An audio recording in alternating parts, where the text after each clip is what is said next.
আজকে আমি যে বিষয়টা নিয়ে কথা বলবো যে হঠাৎ যদি আপনার বাসায় দেখেন যে কোনো আইন শৃঙ্খলা বাহিনীর লোক এসে আপনাকে অ্যারেস্ট করে বা থানায় নিয়ে যেতে চাচ্ছে বা আপনাকে গ্রেপ্তার করতে চাইছে বা গ্রেপ্তার না দেখেও শুধু থানায় জিজ্ঞাসাবাদ করার জন্য যাচ্ছে, তো সেই ক্ষেত্রে আপনি এই বিষয়ে কিছুই জানেন না, আপনার অপরাধ কি বা আপনি কেন আপনাকে নিয়ে যেতে চাচ্ছে কিছুই জানেন না, তাহলে সেক্ষেত্রে আপনার করণীয় কি?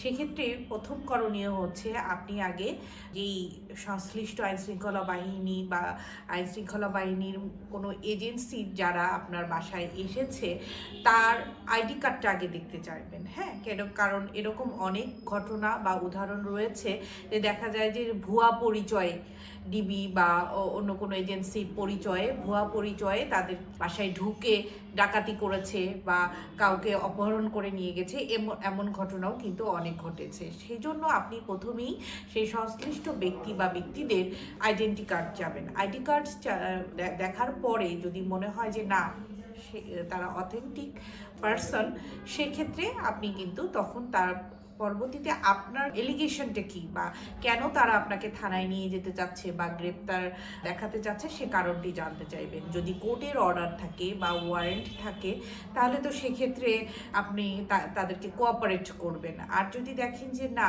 এরকম কোনো সংশ্লিষ্টতা নেই বা অন্য কোনো কারণ ছাড়াই আপনাকে তারা ধরে নিয়ে যাচ্ছে বা অ্যারেস্ট করে নিয়ে যাচ্ছে, সেই ক্ষেত্রে আপনি আপনার পরিবারে যে সদস্যরা যারা থাকবেন তাদেরকে তাৎক্ষণিকভাবে কিন্তু বিষয়টি অবহিত করবেন এবং বলবেন যে আমাকে তারা থানায় ধরে নিয়ে যাচ্ছে এবং আমি জানি না যে আমার অপরাধটা কি।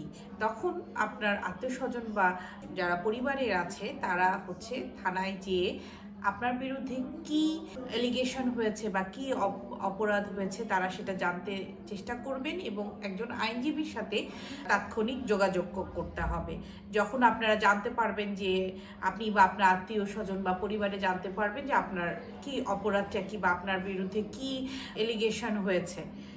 আর আরেকটা বিষয় আমি একটু বলতে চাই যে ধরেন যে কোনো গ্রেপ্তার ওয়ারেন্ট নেই বা কোর্টের কোনো অর্ডার নেই আপনাকে নিয়ে যাওয়ার জন্য, কিন্তু তারপরও পুলিশ কিন্তু আপনাকে যদি তারা মনে করে বা সন্দেহ করে বা মনে করে যে না আপনি কোনো একটা আইন বহির্ভূত কর্মকাণ্ড করেছেন, তাদের কাছে যদি যথেষ্ট প্রমাণ থাকে তাহলেও তারা কিন্তু আপনাকে থানায় জিজ্ঞাসাবাদের জন্য নিয়ে যেতে পারে এবং সেই সংশ্লিষ্ট আইন বহির্ভূত কাজের জন্য আপনাকে কিন্তু গ্রেপ্তারও দেখাতে পারে।